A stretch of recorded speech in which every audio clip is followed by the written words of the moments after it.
لبيك اللهم لبيك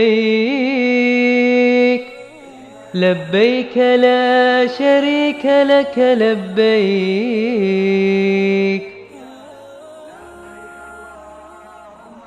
وأتموا الحج والعمرة لله and complete the Hajj and Umrah for Allah.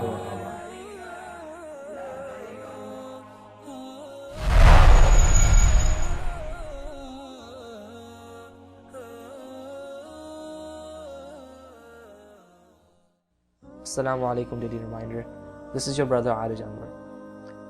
Allah subhanahu wa ta'ala says in the Quran, وَأَتِمُّ الْحَجَّ وَالْعُمْرَةَ لِلَّهِ, and complete the Hajj and Umrah for the sake of Allah. A lot of people go for Umrah at this time of the year, and it's a phenomenal thing to do. It's a great trip to make.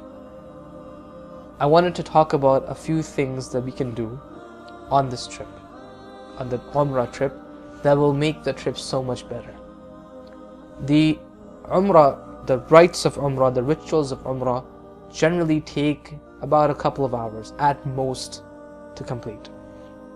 And just speaking on an average terms, a person goes to Umrah for about a week or 2 weeks. The trip is generally about a week or 2 weeks, and the Umrah itself, the rites of Umrah, take only a couple of hours.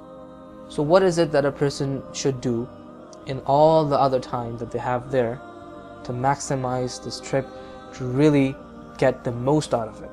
I'm going to make some recommendations, inshallah.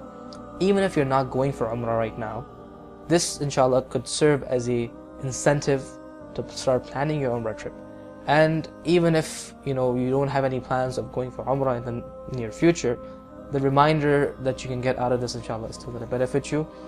The first thing I recommend, and this is the most important thing, is that don't miss a single prayer in the Haram.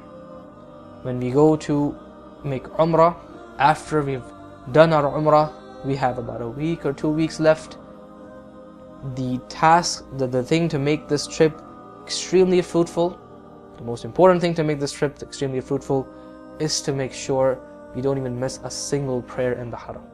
Why is this so important? Let's think of the trip, the Umrah trip, as a gold mine, as having access to a gold mine for a week or 2 weeks. If you had access to a gold mine, what is it that you would do? You would try to maximize the amount of gold you can take out of it. The Umrah trip, we have access to 2 gold mines, the Haram in Mecca and the Haram in Medina. Why are these 2 masajid, why am I calling them gold mines?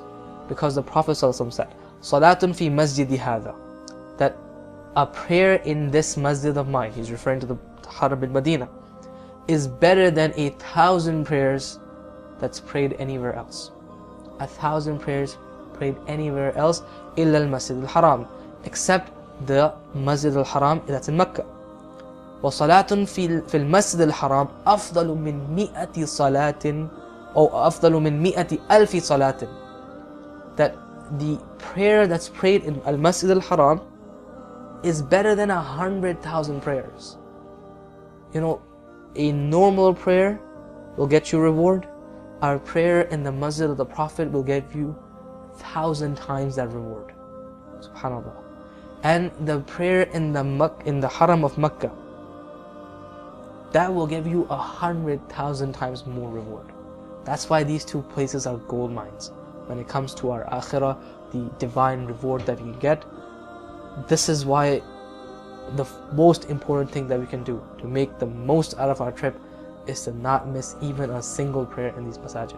This is, by the way, on top of the fact that a prayer in congregation in the masjid is 27 times better than a prayer that's done individually by a person. So, subhanAllah, the rewards are so magnified. We have to take advantage of this for as long as we're there. Inshallah, the series will continue in the next video. Jazakumullah khairan. Wassalamu alaikum wa rahmatullahi wa barakatuh.